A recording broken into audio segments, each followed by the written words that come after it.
Salam sejahtera, terima kasih karena bersama dengan saya di Nazilin Unity Channel. Akhirnya, orang yang paling ditunggu-tunggu rakyat Malaysia untuk disiasat SPRM ataupun PDRM akhirnya dicekup.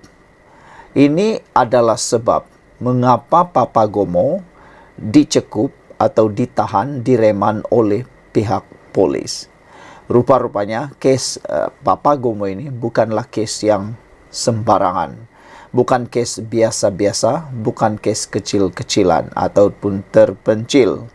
Tetapi itulah, ada juga orang ni yang tak pandai serik-serik, seringkali saja membuat sesuatu yang boleh menyusahkan diri sendiri. Hari ini disahkan polis mencekup Papa Gomo kerana kes hasutan terhadap Agong. Saudara, di dalam kes di mahkamah membabitkan politik dan juga sebagainya, antara kes yang paling mendapat perhatian yang boleh dianggap berat ialah kes apabila berkait dengan hasutan. Ketua Polis Negara Razarudin Husin menegaskan atau mengesahkan penahanan penulis blog kontroversi Papa Gomo kerana didakwa mengeluarkan kenyataan berbaur hasutan terhadap Yang di-Pertuan Agong. Razarudin berkata, Papa Gomo atau nama sebenarnya Wan Muhammad Azri Wan Deris ditahan di rumahnya di Setapak, Kuala Lumpur sekitar tengah hari tadi. Ia boleh disahkan, kata Razarudin kepada Malaysia Kini, ketika diminta mengulas hantaran media sosial yang memaparkan video pendek dua anggota polis menahan Papa Gomo. Dia berkata Papa Gomo akan dibawa ke Balai Polis Daerah Dang Wangi untuk siasatan dan akan direman mengikut Akta Hasutan 1948 serta Akta Komunikasi dan Multimedia 1998. Difahamkan penahanan itu berdasarkan laporan polis yang dibuat terhadap video yang disiarkan di media sosial semalam apabila Papa Gomo mempertikai pertemuan yang di-Pertuan Agong Sultan Ibrahim Sultan Iskandar dengan pengasas Kekemat Chai Kee Chan pada kemuncak kontroversi mengenai stalking dicetak dengan kalimah Allah. Dalam video sama, Papa Gomo juga difahamkan mendakwa Agong telah mengarahkan supaya ahli jawatan kuasa penerangan bersatu Badrul Hisham Saarin atau lebih dikenali sebagai Cik Gubad didakwa mengikut Akta Hasutan. Ini satu dakwaan yang paling liar dan memang paling panas sekali dinyatakan oleh Papa Gomo. Dalam video itu, Papa Gomo difahamkan mendakwa Agong telah mengarahkan supaya ahli jawatan kuasa penerangan Cik Gubad didakwa mengikut Akta Hasutan. Berani jugalah kan, kita harus memuji juga tindakan Papa Gomo yang cukup berani ini. Tapi jangan ditiru, kerana tindakan itu memakan diri sendiri. Tindakan Papa Gomo berani mendakwa Agong mengarahkan supaya Cik Gubad didakwa mengikut Akta Hasutan adalah satu tindakan yang boleh dianggap amat biadab. Cik Gubad telah minta dibicarakan atas 3 pertuduhan menghasut dan mengeluarkan kata-kata fitnah terhadap Yang di-Pertuan Agong. 2 kes pertama di Kuala Lumpur berkaitan kontroversi Kekemat, manakala pertuduhan kes yang ketiga didengar di Johor Bahru hari ini berkaitan projek kasino di Forest City. Ada beberapa komen daripada netizen berkait isu ini. Selamat maju jaya Papa Gomo, ambil keterangan aja, relax, kata Mr. Sakau. Saya rasa Papa Gomo akan kena dakwa kali ini. Kita jumpa lagi, ikuti terus ulasan selepas ini. Salam sejahtera, terima kasih kerana bersama dengan saya di Nazilin Unity Channel. Ini pengakuan terkini daripada Menteri Besar Perlis selepas disoal siasat oleh SPRM yang paling mengejutkan seluruh Malaysia. Beliau kata, apabila ditanya apa yang sebenarnya disiasat oleh SPRM, beliau membuat pengakuan yang paling tak masuk akal.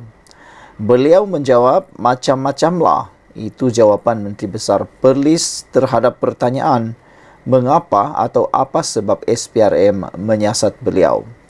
Tapi terdahulu sebelum itu, kita telah ketahui bahawa anak Menteri Besar Perlis ini telah pun pernah ditahan oleh SPRM untuk siasatan dakwaan kononnya berlaku pemalsuan dokumen untuk kerja-kerja yang tidak dilaksanakan dan membabitkan Rm600.000, termasuklah pendedahan bahawa ada juga yang menyebut tentang air minum diraja. Apabila Menteri Besar Perlis ini dipanggil SPRM dan telah disiasat selama berjam-jam, inilah jawapan beliau sahaja. Macam-macamlah jawab beliau. Selepas hadir memberi keterangan kepada SPRM selama 9 jam, Menteri Besar Perlis Muhammad Syukri Ramli nampaknya tidak memberi butiran lanjut mengenai siasatan Suruhanjaya itu. Ditanya mengenai kes dia dipanggil untuk dirakam percakapan itu, dia menjawab macam-macamlah. Menjawab soalan bahagian mana dia disiasat, dia berkata, saya pun tak pasti. Wah, ini jawapan yang memang sudah diketahui ramai, orang selalu guna, dan memang jawapan yang telah pun skemanya sama. Bila ditanya, sama ada tak tahu ataupun tidak pasti. Sukri yang ditemui di luar ibu pejabat SPRM di Putrajaya juga berkata, Suruhanjaya itu tidak akan menghubunginya lagi. Sebelum ini, Malaysia kini melaporkan Ketua Pesuruhjaya SPRM Azam Baki mengesahkan Sukri ditahan walaupun PAS mendakwa sebaliknya. Azam memaklumkan ahli parlimen itu dibebaskan dengan jaminan SPRM selepas kenyataannya direkod berhubung dakwaan kes salah guna kuasa. Laporan terkini daripada Harapan Daily menyebut bahawa berkait dengan isu Menteri Besar Perlis disiasat oleh SPRM ini, akhirnya ada satu laporan terkini yang kita terima, iaitu SPRM mungkin akan memanggil Menteri Besar Perlis ini sekali lagi. Walaupun pengakuan sebentar tadi yang kita baca menyatakan bahawa Sukri berkata, SPRM juga berkata Suruhanjaya itu tidak akan menghubunginya lagi, tetapi laporan daripada Harapan Daily menyebut SPRM tidak menolak kemungkinan memanggil semula Menteri Besar Perlis Muhammad Syukri Ramli berhubung siasatan dakwaan kes salah guna kuasa. Ketua Pesuruhjaya SPRM Tan Sri Azam Baki berkata, keputusan untuk memanggil semula Muhammad Syukri atau sebaliknya tertakluk kepada keperluan siasatan.